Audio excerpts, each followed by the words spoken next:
In this instance, the owner of the property also acknowledged that the damage had occurred prior to the cleaning and that it wasn't the painting company's fault. If you're thinking about starting a pressure washing business, but you want to learn more about the equipment, mixing chemicals, how to clean every surface on a residential job site, property protection, and much, much more, check out the How to Wash course. It'll be the first link in the comment section and the description. The longer that you're in business, the more likely it is that you're eventually going to break something at a customer's property. And in today's video, I want to walk you through exactly what you need to do immediately after an accident like this occurs. I'm also going to give you an example of a company that did not do the right thing and ultimately what happened to them. But spoiler alert, if you fail to do the right thing, you will be fired and you will get a bad reputation in the community, because if there's one thing that's for certain, it's that when a customer has a bad experience, they will tell everybody that they know about it. They'll tell friends, they'll tell family, and anybody else who will listen what happened and why they should never go with your company. But we're giving away 2 MacBooks to 2 premium or platinum subscribers of QuoteIQ this month. So if you need help keeping up with customers, sending estimates, invoices, or collecting payments, check out QuoteIQ linked in the comment section and the description of this video. Also, if you're looking to start a pressure washing business, but you're not sure what chemicals to use, how to mix them, how to clean every surface on a residential job site,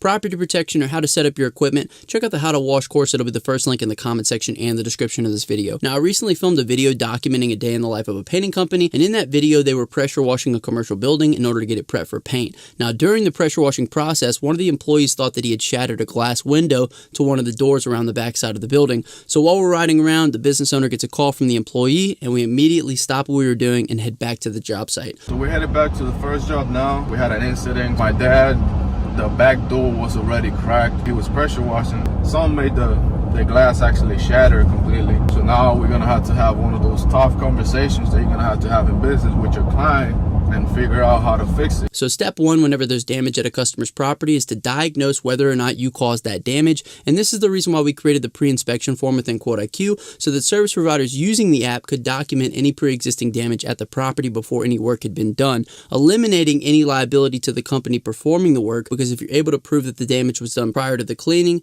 then you can't be held liable. In this instance, however, there had been no documentation of previous damage, so in order for us to get down to the bottom of it, we had to speak with one of the tenants at the property. Luckily for them, the damage had occurred prior to the cleaning being done.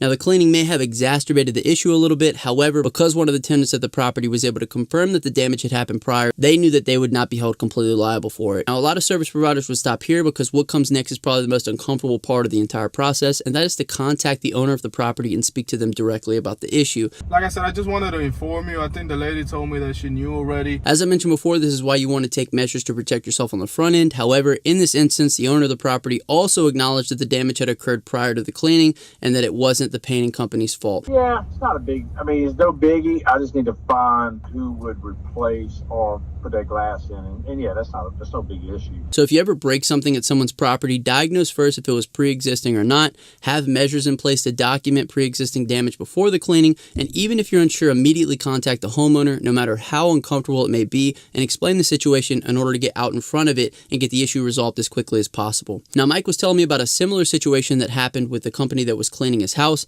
I believe it was a newer company that he was using, and after one of the first couple cleanings, Mike went into his office to find a Lego set that his kids had put together on the floor in 100 different pieces. Now, this Lego set was built years ago, and his kids don't go into his office, and there's basically no way that it could have been broken other than the cleaning company. However, when Mike reached out to the owner of the business, she swore to him that it wasn't one of her employees, because she had done a complete walkthrough of the house prior to them leaving. Now, whether the business owner is lying or somehow it was Mike's fault that the Lego set got broken, we have to put into context the implications to the business. Instead of being apologetic and saying, yes, this could have been our fault, or I apologize, sir, how can we make this right? She immediately went on the defensive and said, there's no way that it could have possibly been us. So because she took this course of action, she lost a customer that she could have had for a very long time. If she would have reached out when the accident occurred and said, hey, Mr. Mike, I'm terribly sorry, but one of my employees accidentally knocked over your Lego set and now it's broken on the ground. What can I do to remedy this situation? There would have been a much different outcome. Mike would have probably said, I understand, it's not a big deal, don't worry about it. But instead, the Lego set now loses her a recurring customer that will never refer her business to anybody else and will probably tell everybody he knows about how the company broke a Lego set and lied about it. So moral of the story is to get out in front of these issues as early as possible in order to avoid any damage to your company's reputation. Also, to take preventative measures in order to ensure that you're not held liable for something that you didn't do. But if you make the mistake, you have to have the tough conversation.